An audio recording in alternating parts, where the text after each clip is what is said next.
Jain students, I'm Sudhanshu Sharma. We already discussed about advanced Photoshop in retouching tools. There are basically two types of tool. One is spot healing brush tool and another one is patch tool.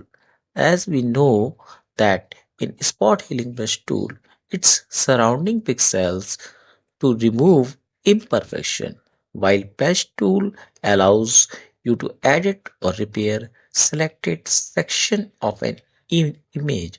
You can control both section and the area you want to replace it with. So let's understand how to use spot healing brush tool by watching a video.